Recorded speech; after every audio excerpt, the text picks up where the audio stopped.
Bonjour, donc aujourd'hui je vais essayer de vous faire court en faisant une promenade dans les rues de mon village. Comme j'ai pas de carte conceptuelle, donc... Ah, il y a une voiture, confinement quand même. Donc, c'est la dernière vidéo sur la vérité, théorie et expérience dans la démarche scientifique, expérimentale en sciences donc. Et on en était resté au falsificationnisme de Popper, XXe siècle. Selon la théorie falsificationniste de Popper, premièrement, les théories ne sont pas le fruit d'observation puis d'induction. Deuxièmement, on ne s'autorisera jamais à dire qu'une théorie est définitivement confirmée, dans la mesure où il suffira d'un fait donné par l'expérience pour être amené à rejeter une théorie. Troisièmement, Popper nous a donné un critère de scientificité, c'est-à-dire un critère qui nous permet de décider si une théorie est scientifique ou pas. Ce critère de scientificité, c'est la falsifiabilité. Une théorie peut être dite scientifique si elle est falsifiable, c'est-à-dire si on peut décider, dès le départ, des faits qui, s'ils se produisaient, nous amèneraient à rejeter la théorie. Et une théorie, donc, est valide si elle est falsifiable et non encore falsifiée. Mais en tout cas, elle ne sera jamais définitivement confirmée. Bien, ce falsificationnisme de Popper, il nous pose quand même des problèmes. Quels problèmes? Parce que Popper nous dit qu'il suffira d'un fait qui serait contradictoire avec la théorie pour être amené à infirmer la théorie, à la rejeter. Il suffit en fin de compte d'un contre-exemple, quelque chose qui contredit les conséquences déduites de la théorie, pour qu'on soit amené à rejeter la théorie. Et ça va poser problème. Pourquoi? Parce que, alors je vous dis la raison et ensuite je vais vous l'expliquer. Parce qu'une observation, plus précisément un énoncé d'observation, se fait toujours dans un certain cadre théorique. Et donc si le cadre théorique dans lequel se fait l'observation et se dit l'énoncé d'observation, si ce cadre théorique est lui-même faux, eh bien l'observation ne tient pas. Donc il n'y a pas d'observation absolument objective. Toute observation se fait dans un certain cadre théorique. Et donc, quand une observation va être en contradiction avec les conséquences déduites d'une hypothèse, ce n'est peut-être pas l'hypothèse en elle-même qui est fausse, c'est peut-être le fait observé qui a été observé dans un cadre théorique qui n'est pas valable, et donc c'est peut-être le fait qui n'est pas valide. Bon, ça peut sembler un peu difficile, je vais vous l'expliquer avec un exemple. On est au XVIe siècle et Copernic va énoncer sa théorie héliocentrique. De quoi est-ce qu'il s'agit? Vous le savez.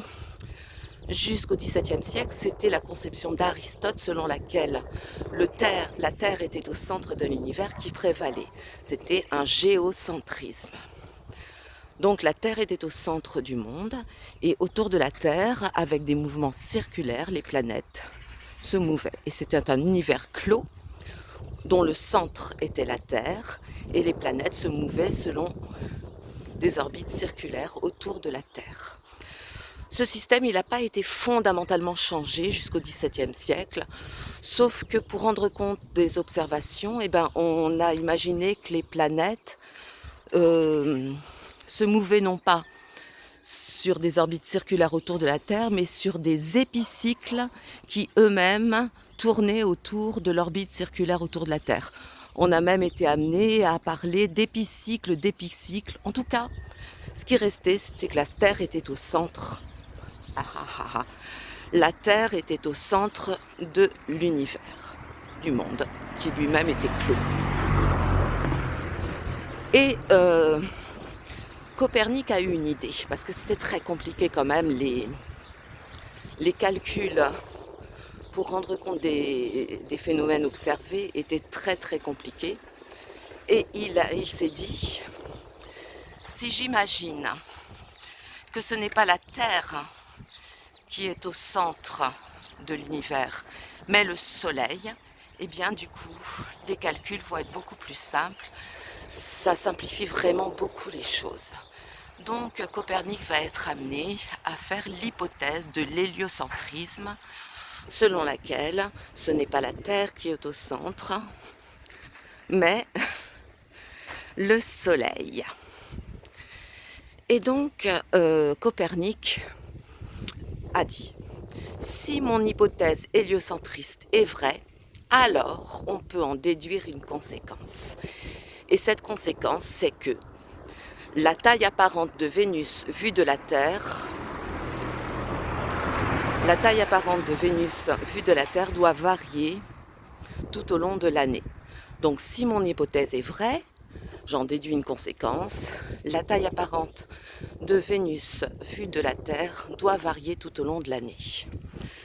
Alors, eh bien, selon le protocole expérimental, on a examiné si dans l'expérience, les conséquences déduites se réalisaient. Et donc on a observé la taille de Vénus vue de la Terre et manque de chance pour Copernic, eh bien la taille apparente de Vénus vue de la Terre ne varie pas tout au long de l'année. Et donc, conséquence déduite de l'hypothèse ne se réalise pas, ça n'aurait dû amener Copernic et tout le monde à rejeter l'hypothèse de Copernic. C'était très embêtant pour cette hypothèse héliocentriste. Voilà, mais ce qu'il faut savoir, c'est que l'hypothèse héliocentriste avait été faite, cette observation de la taille de Vénus vue de la Terre avait été faite au XVIe siècle à l'œil nu. On supposait que les observations de sources lumineuses à l'œil nu étaient fiables. Or, ce n'est pas le cas. Plusieurs dizaines d'années plus tard, on est au XVIIe siècle avec Galilée. Galilée se dit quand même, elle est très très très attirante cette théorie héliocentriste, parce que vraiment mathématiquement ça simplifie les choses. Et Galilée va refaire les observations, mais cette fois-ci au télescope, puisque Galilée n'a pas inventé le télescope, mais c'est lui qui l'a mis au point et qui l'a vraiment rendu effectif. Donc, il refait les observations de la taille de Vénus par le télescope, et cette fois-ci, eh bien, la taille apparente de Vénus vue de la Terre varie bien tout au long de l'année, comme Copernic l'avait prévu en fonction de son hypothèse héliocentriste. En fait, pourquoi est-ce que l'hypothèse de Copernic avait été, on avait eu l'impression en tout cas qu'elle était infirmée par l'expérience? Parce que cette expérience, cette observation de la taille apparente de Vénus vue de la Terre, cette expérience avait été faite dans un certain cadre théorique qui supposait que l'œil nu était capable d'évaluer la grandeur des petites sources lumineuses. Or, ce n'est pas le cas. L'œil nu n'est pas capable d'évaluer la grandeur de petites sources lumineuses. Le télescope, oui. Donc, vous voyez, les observations qui ont été faites du temps de Copernic auraient dû nous amener à rejeter définitivement la thèse de Copernic héliocentriste. Mais heureusement qu'on ne l'a pas fait, parce que ces observations n'étaient pas fiables. Pourquoi elles n'étaient pas fiables? Parce qu'elles supposaient un certain cadre théorique qui, lui, n'était pas fiable. Et donc, il a fallu attendre pas mal d'années pour comprendre que, avec les progrès de l'optique justement, que l'œil n'est pas capable d'évaluer la grandeur de sources lumineuses, et donc que les observations n'étaient pas fiables. Donc là, il y avait une observation qui remettait en question l'hypothèse de Copernic, mais ce qui était à rejeter, ce n'était pas l'hypothèse elle-même, ce qui était à rejeter, c'était l'observation. Alors, que penser de tout ça?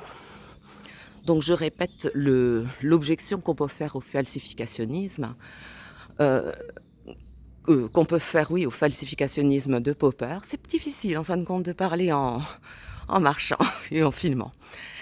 Eh bien, Popper nous dit qu'il suffit d'une observation, d'une expérience qui contredirait une hypothèse pour qu'on soit amené à rejeter l'hypothèse. Mais Quand il y a une expérience qui contredit une hypothèse, ce n'est pas forcément l'hypothèse qui est à rejeter, mais peut-être l'expérience, l'observation, qui n'est pas fiable. Parce que les observations, les expériences ne sont jamais neutres. Elles sont toujours faites dans un certain cadre théorique.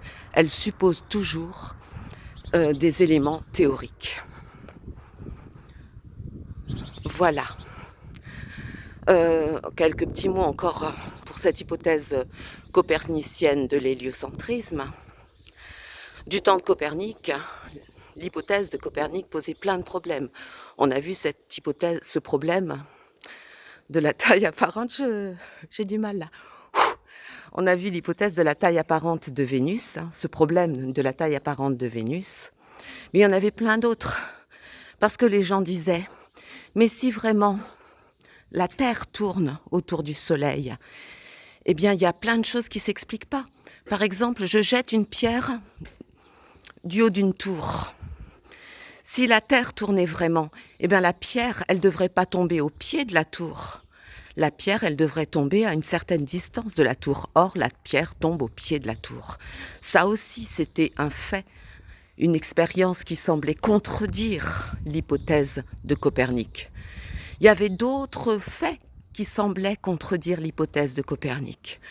L'autre fait, c'est le fait que si vraiment la Terre tourne, eh bien, tout ce qui est sur la Terre devrait être rejeté vers l'extérieur. Or non, nous tenons sur la Terre, nous ne sommes pas expulsés vers l'extérieur.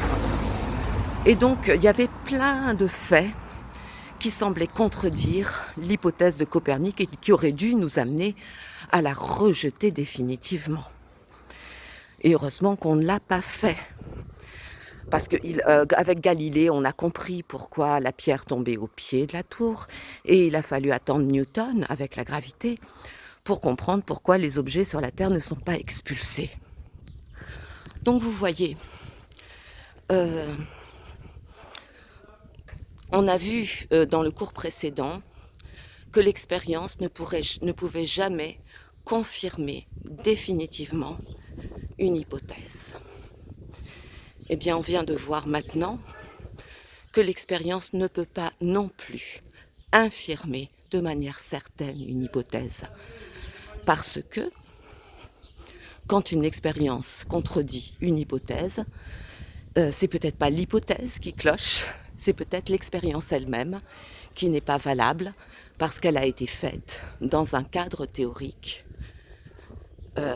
qui lui-même n'est pas valable.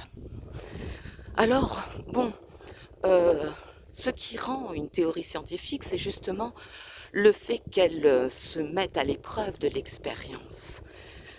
C'est ça qui fait qu'une théorie est scientifique. La science se met à l'épreuve de l'expérience. Mais l'expérience ne peut ni confirmer une hypothèse isolée, ni l'infirmer. Alors qu'en est-il ? L'expérience nous permet de voir, en tout cas, si dans un certain ensemble théorique, il n'y a pas des contradictions. Mais on ne sait jamais si c'est une hypothèse isolée qui est à rejeter ou si c'est l'ensemble théorique scientifique qui a quelque chose qui cloche. Voilà. Et ce qui nous amène à dire que la science essaye de comprendre la réalité. Mais elle n'est jamais certaine de savoir, mais elle n'est jamais certaine de connaître la réalité en elle-même. Les scientifiques essayent de trouver des modèles de compréhension du réel qui nous permettent de prévoir des phénomènes, qui nous permettent de faire émerger des techniques efficaces. Maintenant, est-ce que en science, on peut être certain que c'est le réel en lui-même qu'on connaît ? Eh bien non. Les théories scientifiques ne sont pas des clichés du réel tel qu'il est en lui-même. Les théories scientifiques sont des modèles de compréhension, d'explication du réel, des modèles qui, tant qu'ils sont efficaces, c'est-à-dire tant que ces modèles nous permettent de rendre compte des phénomènes, tant que ces modèles nous permettent de mettre au point des techniques efficaces, eh bien ces modèles fonctionnent. Quand ils ne permettent plus cela, eh ben, il faut passer à d'autres modèles, plus efficaces au type de phénomène qu'on examine. Mais est-ce que la science permet vraiment de connaître le réel tel qu'il est en lui-même? Rien n'est moins sûr. Si vous interrogez, heu, c'est joli, hein, les bords de loin. Si vous interrogez, des scientifiques contemporains, notamment, des gens qui s'intéressent à la physique quantique et vous leur disiez mais et que vous leur dites: «Qu'est-ce que le réel? Est-ce que vous savez ce qu'est le réel? Est-ce que vous savez ce qu'est la matière? Est-ce que vous savez ce qu'est le temps?» Eh bien, ils disent: «Non, non, plus on travaille en physique, moins on comprend ce qu'est le réel en lui-même». Voilà, cette idée que, heu, évidemment la science cherche à connaître le réel, mais le réel en lui-même, on ne saura peut-être jamais ce qu'il est. Les théories scientifiques sont des modèles explicatifs, des modèles qui permettent de mettre au point des théories, des techniques, et ces modèles, sont amenés à être révisés, remis en cause.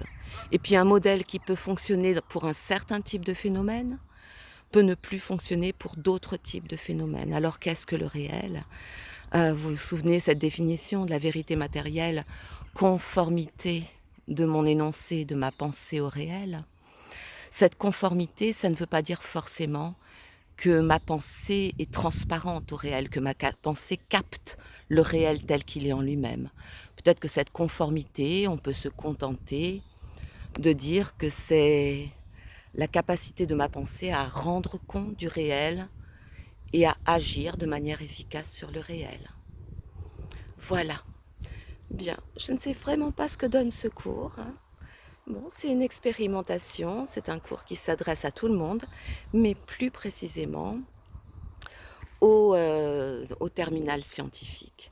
Alors je vous avais parlé, de la fameuse dissertation, que mon fils, qui était aussi mon élève, avait eue le jour du bac et pour laquelle il avait eu 20. Eh bien, c'est une dissertation, dont l'intitulé était, «Peut-on avoir raison contre les faits? Peut-on avoir raison contre les faits?» Eh bien, mon fils, a fait cette dissertation, en utilisant la méthode, en utilisant le cours que vous venez d'avoir. Est-ce que vous vous sentez capable de faire au moins un plan pour cette dissertation? Donc le cours vous permet vraiment de traiter ce sujet, encore faut-il voir comment il peut le faire. Allez, je vous souhaite une bonne journée et à bientôt.